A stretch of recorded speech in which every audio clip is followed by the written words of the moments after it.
On the all-new Orlando Addict podcast, we're talking my list, worst to best, Halloween Horror Nights 29, houses and scare zones. Plus, we're talking Zombieland Double Tap and what I thought of the movie. Sit back and enjoy the Orlando Addict podcast.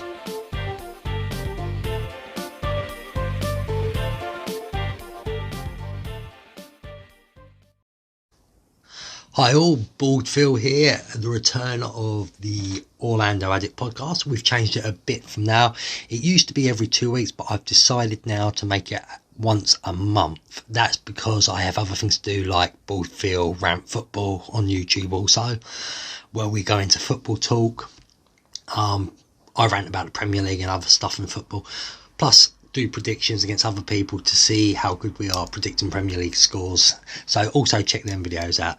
Well, today's return of the Orlando Addict podcast, it's actually pretty much just about Halloween Horror Nights. Now, the next 3 podcasts will be about my 3 weeks holiday in Orlando after this one, obviously. And one of the main parts will be about my brother getting taken to hospital at Celebrations, and we're going to go into depth about that and the money and what was done and how it was done. So keep an eye out for them podcasts. But for today, we're talking about Halloween Horror Nights 29. We're going to talk about my list of what I thought of the houses and scare zones. 10 being the worst, 1 being the best. And obviously scare zones, 5 being the worst, 1 being the best. So that's what we're going to get into. So, just as I do that, I lose the page. What's been up for ages. So I will be giving reasons as well why I don't 100% like something or why I prefer them. Just because it's my list doesn't mean it's right or wrong. We all have our own opinions. That's what makes us all great on this planet, that we're not all sheep. And pretty much let's get into this anyway. So if you're just wondering, before we went, scare zones, my list were 5 before we went. This was me anticipating, so 5 being worst, 1 being best for the scare zones. I was not anticipating Vanity Ball, so that came 5th. 4th was Vikings Undead. 3rd was Rob Zombie Hellbilly Deluxe. 2 was An Arcade, and number 1 was Zombieland Double Tap. I've just seen the movie. We will be getting into that as well on this podcast, so I will be talking about that. So anyway, let's start with the scare zones. So in last place for me, number 5 was An Arcade.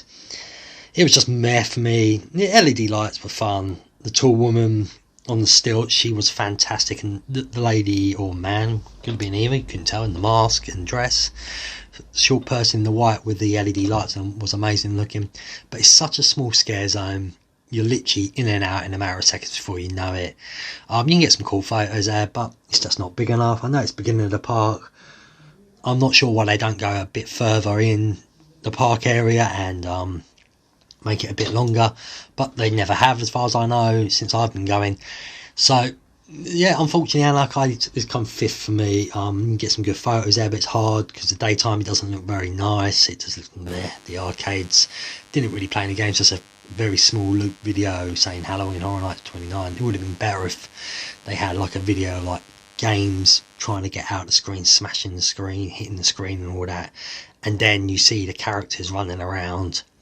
But you know, they do what they do. Number 4, this upset me, was Zombieland Double Tap. I was really looking forward to this one. Is in the land what the Purge has been in the last couple of times, and I love Zombieland movies. I love number 1 and number 2, as we'll get into number 2 later. But the scare zone, it just seemed very sort of empty to me. I don't think you really saw many character interactions, as in the characters from the movies, lookalikes. What maybe they're going to try and do, maybe for us, you know, a house next year. I didn't think the zombies looked very good, if truth be told. The makeup was on the lower side. I don't want to say rubbish because it wasn't. As I said, it felt too open to me. Not enough main characters. The thing I did love about it though was the portable blue toilets outside. One of them every once in a while. Spoiler if you haven't been, by the way, so you might want to go past 10 seconds quickly, is the zombie jumping out and running after you. Or next one in the middle, when you would open the door and there'd be a zombie in there, and it would be the effect of it basically weeing, pissing on you. That was hilarious. I thought so many people fell for that. Everyone got videos of it. I think I've got some myself. I will be in the future sharing videos just of the holiday as well, so keep an eye out for them. So yeah, we move into number 3 though, Vanity Ball. Now I wasn't looking forward to this one at all. It wasn't me. A lot of people thought it was going to be based on Silent Hill. I knew it wouldn't be, but it's got in my middle because pretty much the scare actors look great. I can see why people like that type of show thing. It was interesting for them to watch. Maybe if you're a bit more drunk, it's more fun, but I don't really drink when I go out because I'm worried that I'm going to do something stupid, and you know, so maybe 2 pints, but that's not going to get me drunk. So but it's not in the sorry about that, it's not in the slightest scary. That's why it's in the middle. Looked great, in a great position, you know, where Terminator and all that used to be, near the on the way to Springfield and Krusty and all that stuff, but it's just wasn't scary. That was a thing for me this year. I felt they held back on money and scares because of next year. So we're just going to move on to number 2, which was Viking Undead. I loved this one. Yeah, again, it deserved a bigger spot. It was always overcrowded, so it was really hard to see everything all the time. I only really got to see it all because I went 7 times to the event. I just thought the scare actors look amazing, and the torture stuff at the sides I loved so much. Maybe I'm a bit psychotic, who knows, but you know, small scare zone, trying to get photos, maybe too dark sometimes. A lot of people, that's the new thing in now, people want photos with the scare actors because when they look brilliant, you want your photo of them, you want a selfie. So yeah, it's just too small and crowded, I felt this time. I don't think it helps the flow of the park sometimes in that area, because you're worried about knocking into I'm worried about knocking into scare actors and that, because you don't always see them. You could turn quickly or something and they could be behind you, don't know it. So I'm always worried about them. So that area I just think is slightly overcrowded. So that's the reason, you know, maybe it's just number 2 and not number 1 for me. But going to number 1, we're talking Rob Zombie's Hillbilly Deluxe. As we know, that was my mid-table on predictions, but here I loved it. Absolutely loved it. With the views, the people standing up in the stanchion areas, the 2 girls were fantastic, I'm not going to lie. The music was excellent. There's so many good photo ops there, like in the car or on the throne for zombie sort of stuff.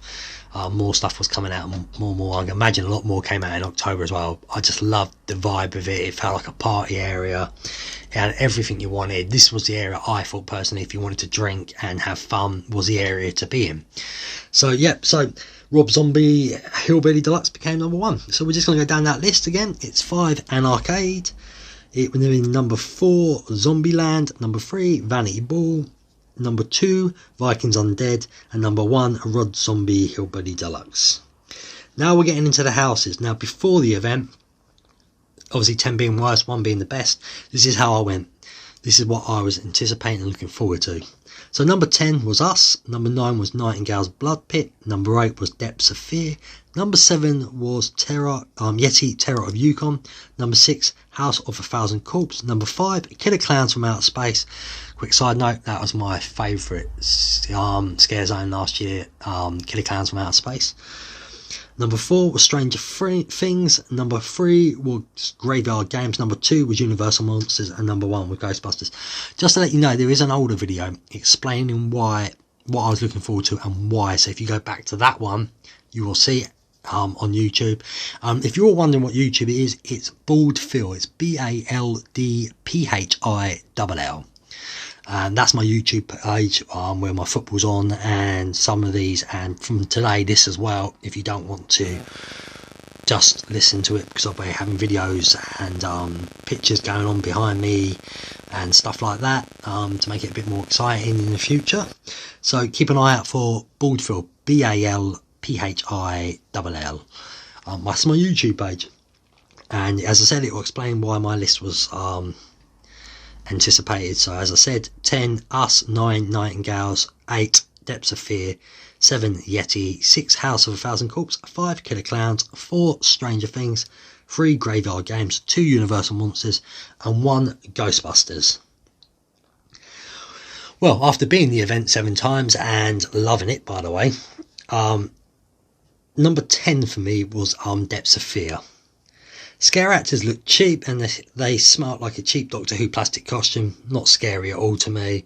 The area looked good inside the tent, but I just didn't feel it. I think the smell of plastic put me totally off of it and just took me out the moment.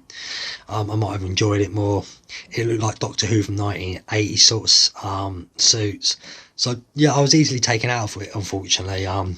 There's a couple of good scares in there for people, but I could see them a mile off, and I think that was a problem with it. There's not much I can say. Depths of Fear, and I did it 4 times. I gave this guy a go to try and see if it would be any good, and it would win me over. It got me slightly better, but it's still number 10 for me. Number 9 was Nightingale's Blood Pit. Me personally, too short, too dark. The actors look good. Some of the gore was great in there, fantastic, but for me, just too short, too dark. I don't have a good nose either, so a lot of people were saying there was disgusting smells. I couldn't smell it. Maybe it would have made it more fun for me, but I couldn't have smells. Weird that I could smell plastic, but I couldn't smell the dirty blood and gore smell people were talking about. Maybe I just got through too quickly and wasn't using my nose. Up, as I took the pen. Number 8 is Stranger Things. Looked great. It looked great, as Stranger Things houses always do. It's the biggest house there. But the problem for me was it wasn't scary again. A TV show like that wasn't scary, so it was hard to find scares in it for me. And, you know, as great as it looked, it reminded me of Halloween Horror Nights 28. I'd done it before. I knew what to expect. There was a great big scare of the big monster I liked and that, but pretty much it's what I expected. I enjoyed the funny bit of the song at the end. I'm not going to sing, so don't even try it. But yeah, I did this house 3 times, so unfortunately it just didn't win me over. I think because it was basically, most of it was season 2. Season 2 wasn't the great season. 1 was good, 2 was meh, and season 3 was excellent. So maybe if it was more based on season 3 I would have loved it, but not much I can do about it. It was just Stranger Things. Number 7 was Us. It did look stunning. It looked like the movie. Most of the scare actors looked on point to the characters from the movies. It did have mild scares in it as well. The music kind of meh to me, I thought. I wasn't a big fan of the movie, so this could be the reason why it's pretty much in my bottom half. I know a lot of people loved it, but for me, I didn't feel anything for it. But I felt, you know, I was impressed by the way it looked and that. And it's nothing against the scare actors and that. They're just people like sort of walking out, looking at you with eyes wide open. It's not scary to me. It's like a normal day in my town, Crawley, down up Baldphill on a Friday night when people have been to the pub. So we move on to number 6, Killer Clowns from Outer Space. As we know, that was my favourite scare zone last year, so I was looking forward to this house. Now, this house wasn't scary one little bit. It wasn't. But it was so much fun. There was buttons to press and would make things happen and sounds and that. Not everyone knew about, but being an annual pass holder, I did notice on the annual pass holders Facebook page. So thank you for people who posting stuff like that. So I got a bit more fun out of it. The scare actors, obviously, in the costumes of the Killer Clowns look on point. The photo op outside was brilliant as well. I made sure I got that done. It's just a great fun house. You know, I love doing it. And I did that, I think, 3 or 4 times as well. So that was a fun house for me. And I love the Killer Clowns. I think that's personally something. I heard they're going to be making a number 2 movie to this, or a reboot. But either way, you've got to make them look as cheap and the clowns as silly as they were. That's what made the movie work. That's what made the scare zone work. That's what's made the house work. So don't change too much to it. Yeah, so Killer Clowns was number 6 for me. Number 5 was Graveyard Games. Loved the set. So there was some good scares in it. I read yesterday there was a Chucky toy in there. I missed that. It's quite upsetting. This has been brought in a later date. I definitely didn't see it. The video thing outside was meant to be like a Facebook thing. I didn't quite understand it. I didn't do the app thing with the messenger. I regret not doing it. I don't know why. I just, every time I was in the queue, I couldn't be bothered. Maybe the youngsters did it. But yeah, I enjoyed Graveyard Games. It looked good inside. It had that proper ghostly feel, tombstones, everything. I loved everything about it. That's why it got into my top 5. Number 4 was Yeti Terror of Yukon. This was a brilliant set. It had some good scares in it, and the Yetis that looked absolutely awesome. I thought there's not much more I can go into that one. I like the snow feel and the cold inside of it. It felt like you were in Canada. I think it's Canada. Yukon. Sorry if I'm wrong, but I'm from England, so I don't really know the place. But I loved it. Everything about it. It was brilliant. It's the only way to do a scare. I liked as I said, the Yetis look brilliant. When you're in the Stranger Things queue, I believe, a lot of the time I saw them scare actors changing and they're coming through in their suits. Everyone was applauding it. What's a good sign? What tells me everyone loved what they looked like. Brilliant. I felt like this was on point. This one, I loved everything about it. Number 3, Ghostbusters. Now, my childhood, I grew up with Ghostbusters, watched the movies, watched the cartoons, played the games when I got older, and I watched the female movie. It was not the worst movie going. It's not Ghostbusters, but I think it was panned for all the wrong reasons. And I am so looking forward to Ghostbusters 3 though. Can't wait for that to come out. So I was looking forward to this house. Obviously, as I said, it was my childhood. The set was on point. I felt like I was back in the movie. I felt I was back in the 80s, back as a child. Everything you can imagine, I loved it. The actors were great. No scares really, but I didn't care about this because I came out happy, and I noticed 9% of the time. Actually, I tell a lie, I would say 99% of the time, I saw people coming out with big smiles and laughing. So I know everyone wants scares and that, and I want scares. I want things to be scary, but I think 1 or 2 houses not being scary out of 10 is good. And that nostalgia feel Ghostbusters was brilliant. I'd love if they bring Ghostbusters 2 in next year.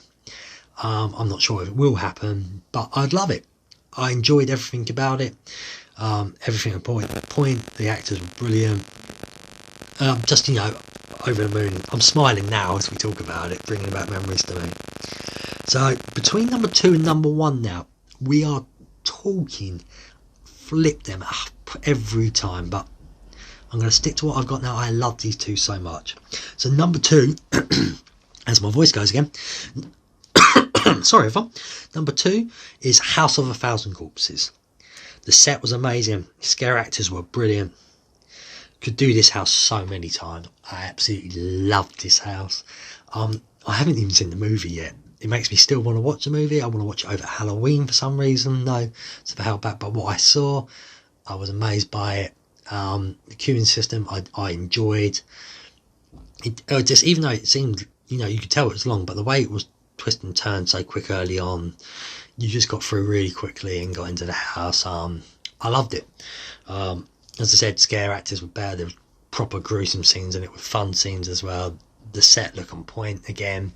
So yeah, but Universal Monsters is now number 1 though.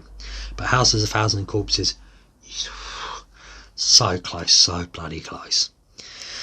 So my champion, Universal Monsters. Set was perfect for me. Scare actors looked amazing and was great scares. Love it. I wish it was an all year round house. It's Universal. It epitomises Universal Studios to me. And I just thought they did everything right in this house. I couldn't think of anything wrong. I loved the outside scene of the house, seeing the projector screen changing all the time. I've got so many photos of that. Loved that. As soon as you got in the house, the statues and that of them, and as soon as you got in, everything was brilliant. Wolfman, Dracula, Bride of Frankenstein himself. Invisible Man probably was in there, couldn't see him, but that's why he's the Invisible Man.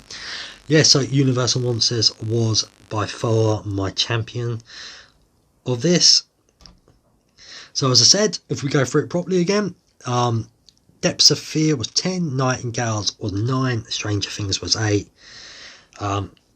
7 was Us, 6 was Killer Clowns, 5 was Graveyard Games, 4 was Yeti Terror of Yukon, 3 was Ghostbusters, 2 was House of a Thousand Corpses, 1 was Universal Monsters.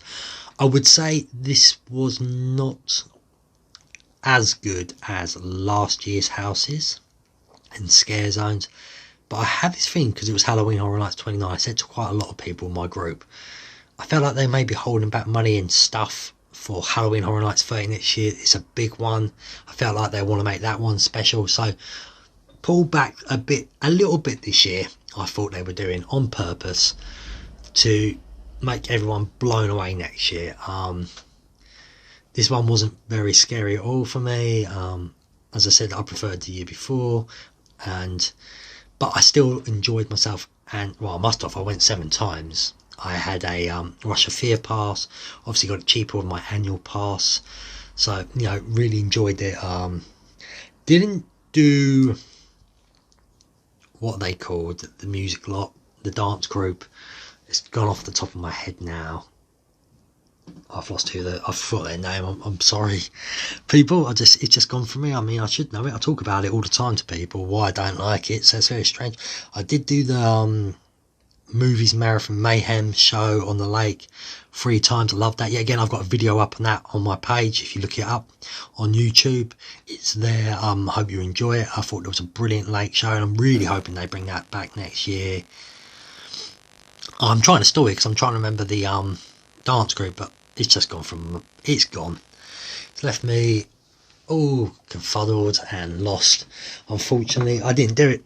Probably why I'm just not into the dance group sort of stuff. I heard it improved a lot from last year though, so good on them for improving it, but no, it just wasn't for me. Academy of Villains, there you go. I don't forget anything.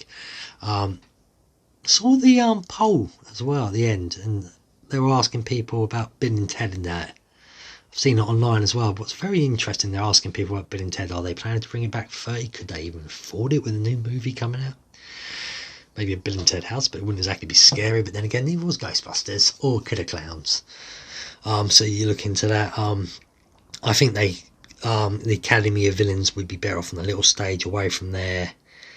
Personally, just my opinion, I preferred when they were on the little stage when you could walk in and walk out as you pleased. I'd say obviously bring back the Marathon of Mayhem next year. Obviously on the new stuff, that'd be fantastic. If they're not going to bring Ben and Ted back though, why can't they bring like a Universal Monsters show in, a Rick and Morty, even Doc and Marty from Back to the Future? You can still do the exact same thing with different characters. Some of them you own, like Universal Monsters, Beetlejuice for example as well, Doc and Marty.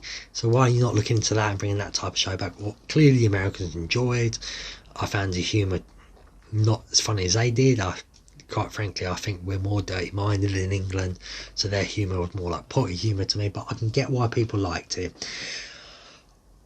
The shop was brilliant. The special shop for Halloween Horror Nights got loads of photo ops in there. I enjoyed that as well.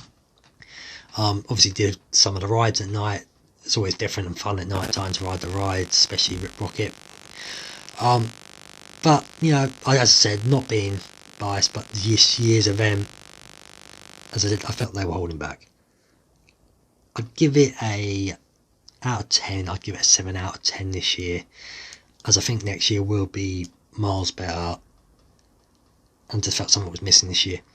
But overall, I enjoyed the event, everything in there. I'm going back to Halloween Horror Nights 30 already. More of the family are coming, so I'm hoping they step up. I'm not sure what to look for. I'm hoping some of the original icons show up. So yeah, really well.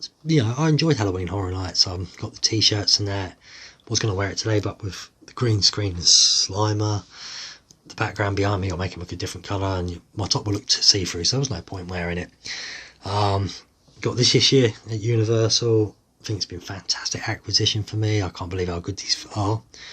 So yeah, Halloween Horror Nights, 7 out of 10. And what we're doing now is we'll stop here, and then we're going to talk about Zombieland Double Tap, and then talk about a bit of Florida news maybe, and pretty much that'd be it for the podcast. So we're just going to pause this bit here, and then we're going to move on to Zombieland Double Tap. So at this point, I thought, let's show the list I did before Halloween Horror Nights for the houses and scare zones. Beside the list I did pretty much when I got back from Orlando the end of September, when I did Halloween Horror Nights 7 nights, I think, and see the difference between them.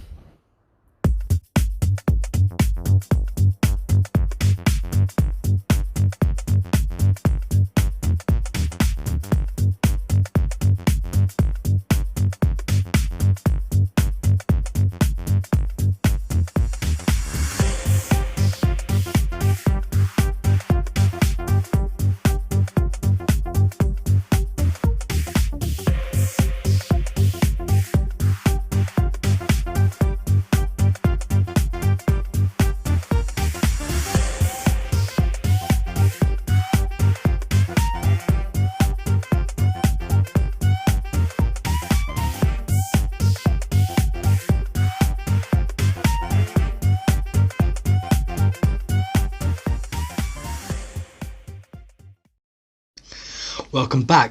You probably had a bit of music there if you're just listening on the podcast. That's because the bit was showing the list next to each other is for YouTube. So if you want to see that, you'll have to go on YouTube for the list of before and after my thoughts on the houses and scare zones and Halloween Horror Nights. Also, I think there's been a bit of sound problems. I do apologise. I'm hoping I've sorted them now. If not, sorry, I'm trying to get there. A few technical difficulties getting all this new stuff started up again. So anyway, shall we move on to Zombieland Double Tap? Now, I went to watch this on a Friday afternoon. Thought it would be empty in the cinema. It was packed. So that's a good sign for the movie straight away. It pretty much is the exactly same movie as the first one, like basis how stories happen.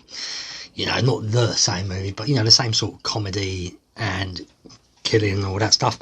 I really enjoyed it.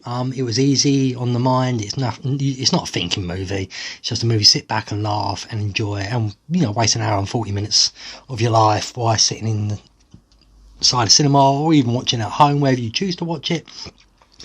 Yeah, again, the actors are fantastic. They just all work so well with each other. The new additions, the blonde girl, she was funny. The hippie boy, hippie boy, he wasn't very good. I think he was very one-dimensional.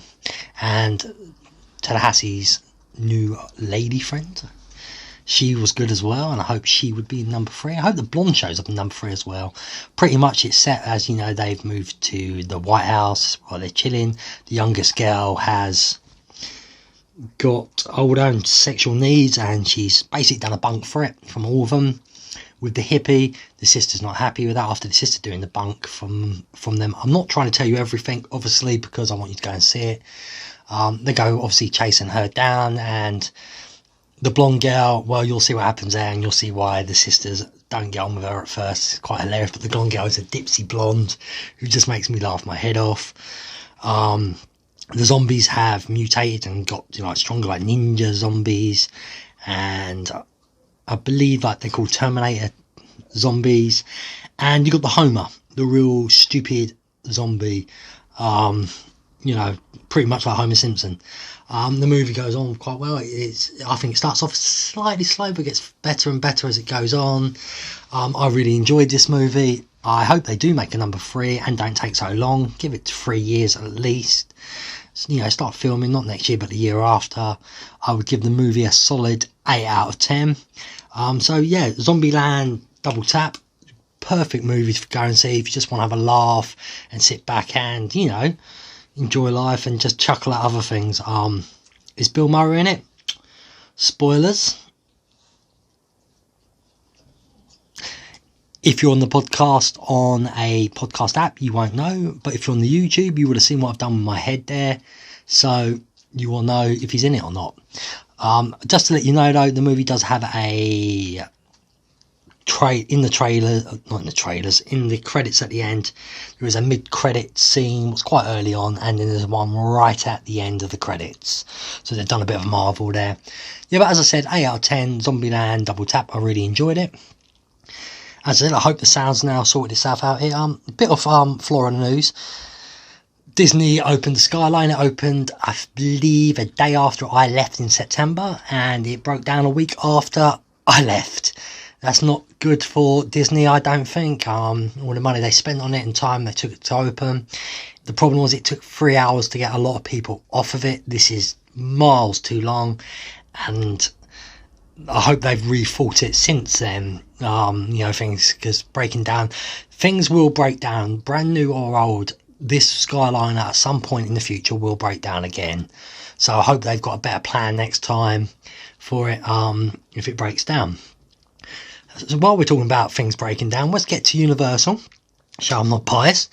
We've got Hagrid's Magical Motorbike Adventure, whatever it's called. Such a stupid name to call it, Hagrid's Motorbike Ride.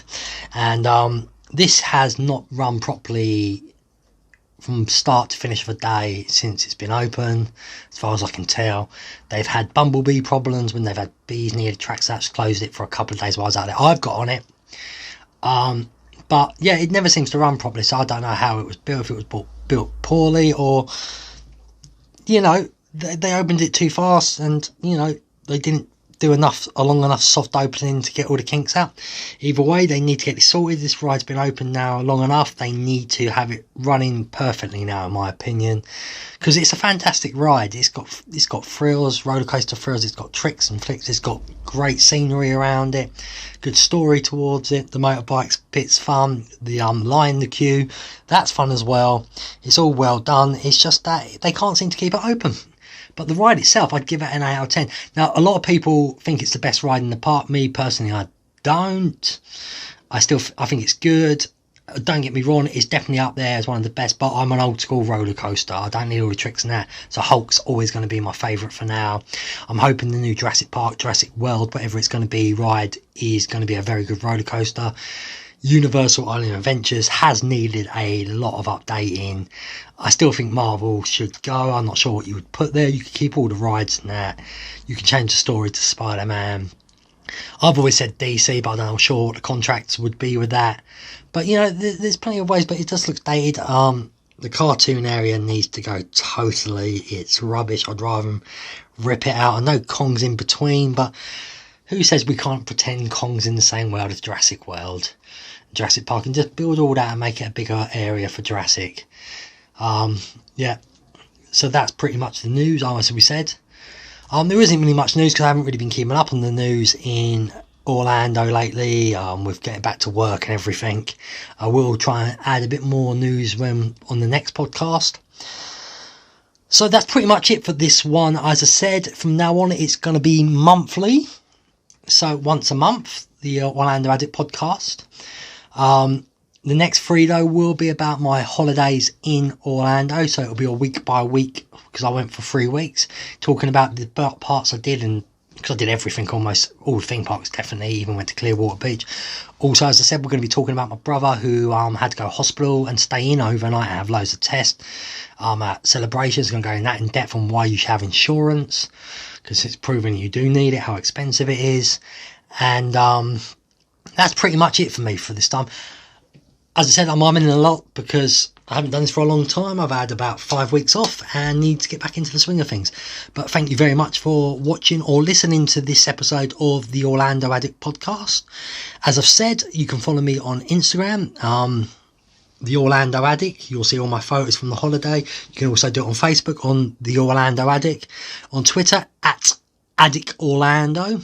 YouTube, it's Baldphill, Badphill. If you'd like to get in contact with me, ask me any questions, or you'd like to be on the podcast at any point, it's Gmail at baldphill@gmail.com. That's BALDPHILL@gmail.com.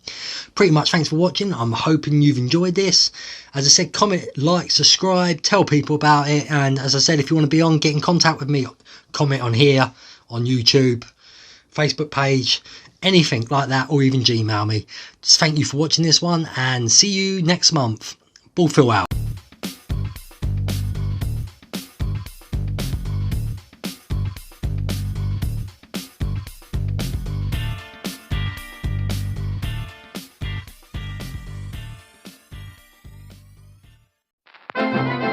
This podcast is part of the After Dark Podcast Network.